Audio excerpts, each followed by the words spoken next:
How's it going, everyone? Today I'll be talking about my favorite tips for minimizing your data usage when traveling internationally. So I personally think that having your smartphone available when you're traveling internationally is vital, or even when you're in an area you're not very familiar with, having the ability to quickly look up restaurants nearby that are great to eat at, or go on Google Maps to see walking directions or even public transportation, or even being able to call Uber or friends or family that are nearby, definitely need to have a smartphone. The only problem is when you travel internationally, you're probably going to be using a lot of data since you're going to be walking around and not necessarily connected to the Wi-Fi networks that you're normally connected to at home. So when you're looking at the options for international travel, you can usually get a tourist SIM card set up from some major carriers, but you can also go through Google Fi, which I talked about in a previous video, that only charges you $10 per month for your data no matter where you are in the world. So that's a great option, and I really recommend using Google Fi. I'm also going to be leaving a link in the description to get you $20 off your first statement from Google Fi if that's something you want to try out. So the first thing I recommend is to download your Google Maps offline. So when you're home, before you leave for your trip, go on Google Maps and search for the area that you're going to be traveling to.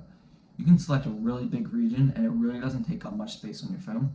I downloaded the area from Rome all the way up to Florence in Italy. It clocked in at around 10 minutes for download time, so it was super quick. It didn't take very long at all. And when I traveled to Italy, I had those offline maps available, so I wasn't relying on data. This is also a great lifesaver if you're in a smaller town or a more rural area that doesn't have very good service. You already have your offline maps, so you can still get to where you're going without having to worry about connecting to the internet. So the next tip I have revolves around things like music and video. So nowadays, most people use Spotify to stream their music and Netflix to watch their shows. Both of those apps have the ability to download shows and music offline and store them on your device's internal storage. This is a very great thing that you could do when traveling. So I mean, streaming your videos or your music isn't really a big issue at home because you're connected to Wi-Fi.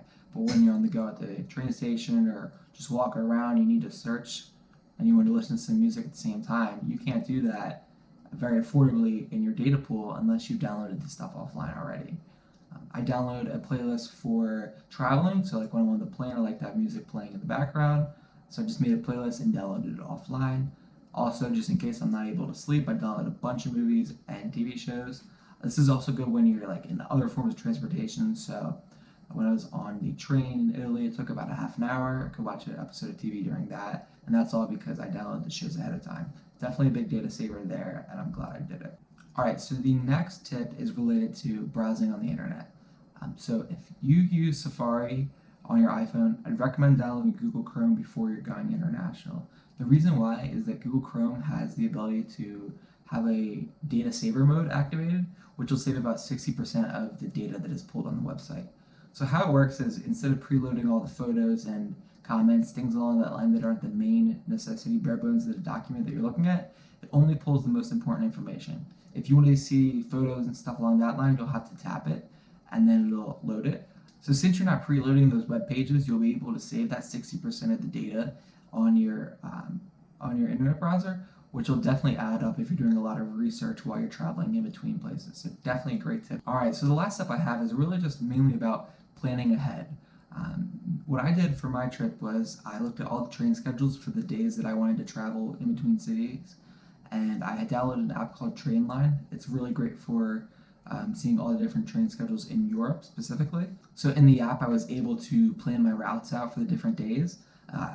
So what I did was then take screenshots on my phone, so I had it for easy reference, and in a way, the screenshot's an offline reference of the train schedules as well.